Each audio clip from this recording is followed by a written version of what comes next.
this just sheds a whole new light on how insane the Montreal Canadiens cap situation is moving forward, as we have a tweet we have to show that puts into perspective the contracts Montreal has already signed and how crazy it will look in just a few seasons with the rising cap. We got to dive into all that and the implications on the Van Demidov and Lane Hutson contract extensions, but not just that. We have an article from Sportsnet that once again is linking Montreal to a 2C trade candidate, and also some great clips of Ivan Demidov and Juraj Slafkovsky training together, and it just makes us reminisce of a certain goal in the last playoffs, and it also raises some questions with the lines going into next year. All that great stuff coming up on this episode of Habs Digest. And you know what, Jesse, we'll start there, as this comes from RDS's Instagram. Demidov and Slaf, they were working together, tried to get the video, couldn't quite do it, but they were working together on the same team in a little 2-on-2 thing here. That's a beautiful picture. You can't see anything, but here it is, a little one-timer from them, and here's some Demidov work just on his own, some filthy dangles to keep your eyes distracted. Jesse, watching these guys work together and watching the magic that Ivan Demidov has, not only do I think he could maybe revitalize Kirby Dach's career, like a lot of people are saying, but him with Slaf, again, we have that chemistry from the playoffs. Do you think there's a world where these two guys could share a line together next season? I know we just did a video talking about how our Slaf Suzuki Caufield line is so good, but like when I see stuff like this, I really start to wonder. Josh, we can't take this chemistry for granted that we're seeing right now from Slaf and that we're seeing from Demidov. Again, two potential stars, in the making right now. Again, just showing really good sign for this organization going forward, because, I mean, we know it, we love it. We got Caufield and Suzuki, always riding shotgun together. Such amazing chemistry year in, year out on the ice. And I'm just loving what we're seeing early on from them. But that being said, Josh, I love to see it. I think it's important because that's involved in the power play. And yes, they're still going to play together. But the one takeaway from summer hockey right now, which there's been a frenzy of in Montreal right now, is that Demidov is a playmaker. Mm-hmm. That's one of the biggest things that we're seeing just kind of coming out. And he's using that, kind of that playmaking ability as well to kind of get his own opportunities sometimes as well, and just kind of fake the pass and take it right to the net as well. So, Josh, that's given me a lot of hope. My big takeaway that Demidov, because of being that playmaker, can run his own line. Mm-hmm.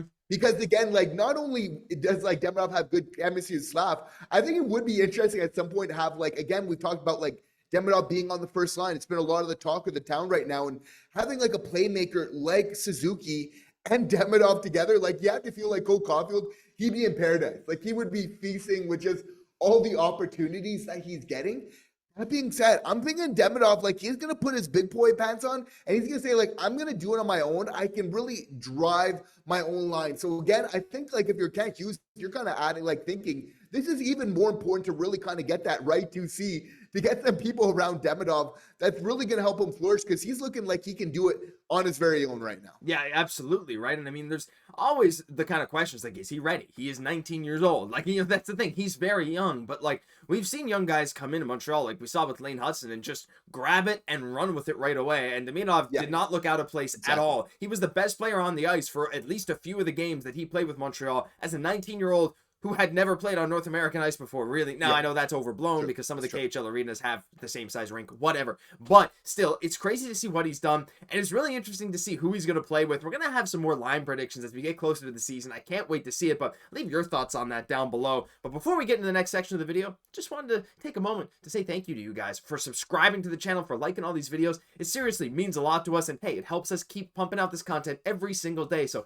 thank you. Let's move on. Let's talk a bit about Nazem Kadri, and this is an article that's linked down below from Ryan Dixon at Sportsnet, just posted on July 25th. And look, there's a lot of talk about Nazem Kadri, and the rumors are kind of some people are saying he's still a trade candidate. Some people are saying it doesn't really make sense for Calgary. But regardless, in this article, the first team he mentions out of the 3 trade suitors is the Montreal Canadiens. The Habs entered the offseason with a throbbing need at 2C and have been linked to just about any player who could possibly fill that hole.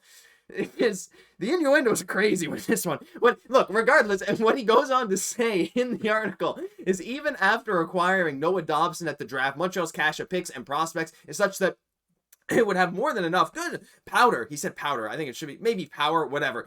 Well, powder, I guess, gunpowder. I don't know what's going on in this, but it's fun to read. A deal for Kadri. The Canadiens have a number of youngsters who have spent a year or two in the AHL, and look, that might just be enough for Calgary. The thing is, Jesse, Calgary still wants to compete right now. I know we've given our pieces on Nazem Kadri a lot, but when articles are still coming up saying Montreal is like the first team listed when we're talking about a trade suitor, like, again, I think it all depends on Calgary's management. If the switch ever flips, and I'm not even talking this offseason, I'm talking even about partway through this season, right? Kadri still has a few years left. This doesn't have to be a this offseason kind of thing. If there's ever a point where they feel like they want to offload his contract and his production isn't dipping, I think Montreal could be right in there. Maybe we just want to wait and see what happens with him, because you have to think that we'd be one of the teams that are willing to give at least one of the better packages for his services.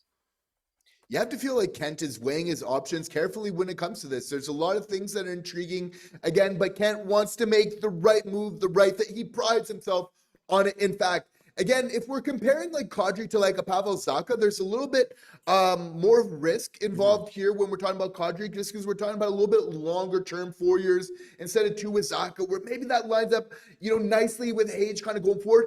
That being said, can we say it's fair? You're also getting more production from Kadri than you would get from a Zacha as well. And I think that's really important, Josh. Like, I think that Kadri is a player where, he's gotten a bad rap. Like, some things have happened in Toronto, and it's just been hard for him to really kind of like shake that, right? And you see where like he got kicked out of town in Toronto for what happened in the playoffs, yet somehow Austin Matthews still with the Toronto Maple, despite what he does every year in the playoffs. I think there's a little bit of a double standard, like along the way, again, with Kadri, not to make excuses for him. There's been some roller coaster rides, but like along the way, there's been some growth there. There's been a Stanley Cup, and there's been some pretty good production there along the way. So I think that's really intriguing here. And again, important to note that it's like, we would be getting the first line center from Calgary last year. Like, again, not just like this, we'd have that production on that first and that second line. He'd be coming to play as our 2C, but again, we're knowing that we're getting that offensive production both up and down the lineup going forward here. So again, he grew up a Habs fan. I feel like that has to count for something here going forward. Maybe, again, not that perfect fit, but again, it would be a very aggressive move from Kent Hughes, which you have to feel if we're just looking to get some more points, and obviously just make those first 2 lines a lot scarier. Like, it's hard to argue that Kadri wouldn't help the Habs do that. Yeah, and like, that's kind of what it comes down to. It's like, yeah, he would help, and it would be great, but there's downsides, just like with everyone. And I just wonder, like, I think it comes down to Calgary, because I still think that like Montreal would be in on this. Like, I feel like, especially with the cap going up, as we're going to talk about in a minute, the production is there, and you can almost afford those last few years. And again, like I always say, you can always trade someone. Will you always get great value back? No, but it's not like you're just going to have him for 4 years and then lose him for nothing. You can have him for 2 or 3 and then offload the last year of it to someone for something, even if it's like a 7th round pick or something, right? So there's options, but I want to hear from you guys. I mean, we talk about Kadri a lot. A lot of other people talk about Kadri. Is this still a realistic option? I know some of you still think yes, some of you still think no, but we'd love to hear from you nonetheless. But the final thing, like we talk about cap space, Jesse. We throw the term rising cap out there all the time. But this thing here has put it into a whole new perspective for me, for you, for everyone. And Jay Fresh was kind of diving into the Carolina situation, of course, with Jackson Blake just extending at an 8-year deal. He had 34 points this year. His advanced metrics were phenomenal, though. He was amazing. 34 points as a rookie. And he signed an 8-year-long deal, like a big-time extension. So he was talking about it. And I said, assuming the cap continues to grow, that group of players, Aho, Wheeler, Slavin, Jarvis, Miller, Stankov, will have an average cap hit that's the equivalent of $5 million under last year's cap. The Habs are in a similar situation. In 2029-30, so we're talking about 5 years from now, the group of Suzuki, Caufield, Slafkovsky, Dobson, and Guhle, so really our first line and potentially our first pairing, though Lane Hutson, obviously, like, you never know. Like, we're going to have 2 first pairings when it comes to defense, right? So, like, regardless, it's going to be Dobson's pairing and Hutson's pairing. This could be the first pairing or one of the pairings that has a lot of minutes. Doesn't matter. They'd be making around 31% of the cap. That's on average the equivalent of about $5.5 million. That's 5.5 for your whole first line and your 2 maybe most minutes played defensemen in Guhle and Dobson average of 5.5. Mind you, that's what Guhle's contract is today. So what Guhle was getting paid last year would be the average for all of these guys. They also says if they can get Hutson done long-term at less than 11 and Demidov as soon as they can, they'll be in very good shape. And that puts it in an insane perspective, Jesse, because again, once we put Price on LTIR or when we trade him, whatever, we'll still have about 5 million cap space heading into this season. And just looking at it, like visually looking at, I know Gallagher and Anderson, they're expiring soon. Yes, obviously, Laine's done after this year. We have to replace him or re-sign him, don't know. Dach is due for a new contract. Bolduc is due for a new contract. Struble. But Jesse, the situation, like, I feel like this is the first time that I've looked at the cap situation for Montreal and genuinely said, wow, yeah, like, this is extremely dangerous for the rest of the league. It's crazy. Yeah, it is. And again, this is just amazing how Hughes has really rehabbed our entire cap situation. Like, as soon as we no longer have Carey Price's contract on the books, in all due respect, the Montreal Canadiens will be in the best financial place that they've been in a very long time. And the effects that that's going to have on the ice is absolutely very dangerous, going forward, of the implications of what that means. Again, you have to think Hudson, Demidov, like, that's the way that we keep the band together. Like, if Ken Hughes hadn't kind of acted decisively, again, like, getting a lot of these guys deal after deal, like, so early on, I would say kind of Godfather-esque, like, there's no way that we can kind of get some of these other, which, Hudson and Demidov are going to want to get paid. Now we're able to keep this. And when, these players all together, and of course, when we're talking about wanting to win year after year, that was just so important to really get right. So again, setting us up for success. I like Carolina, their group of young players, but I like our group of young players even more, Josh, even considering just what we have coming up. It's not just them, but it's also those guys like, for me, that like Kapanen or Beck, or Engstroms that still matter as well, where Carolina is kind of missing that. So that's the difference. It's like, we got this young core kind of lined up at this great cost, but we also have so many of these other players, which, you need that depth to really kind of raise Lord Stanley. So it's really the full picture that is coming into play right now for the Montreal Canadiens. You're absolutely bang on, because, like, yes, look, Carolina, obviously, like, they have a lot of great deals, especially if Jackson Blake and Logan Stankoven continue to produce.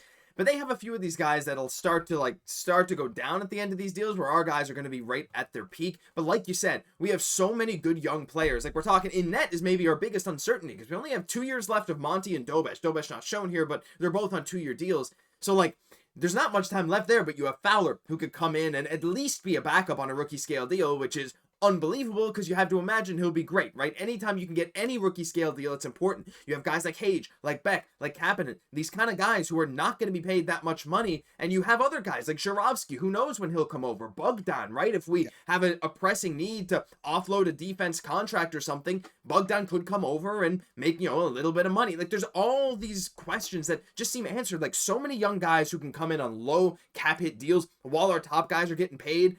But even then, the top guys are getting paid such a small percentage of the cap relative to so many other teams. It's insane. So leave your thoughts on this down below. It blew our minds. Like, I know we have a good cap situation. It's not like this is the first time thinking about it, but to see it put in that perspective, the 5.5 million for those 5 guys, it's pretty crazy. But let us know your thoughts on all that down below, because that'll do it for this episode of Habs Digest. If you enjoyed, leave a like, comment, subscribe to the channel. Thank you so much for watching every single day. I'm Josh Gosse, my co-host, Jesse Poirier. We'll catch you in the next one.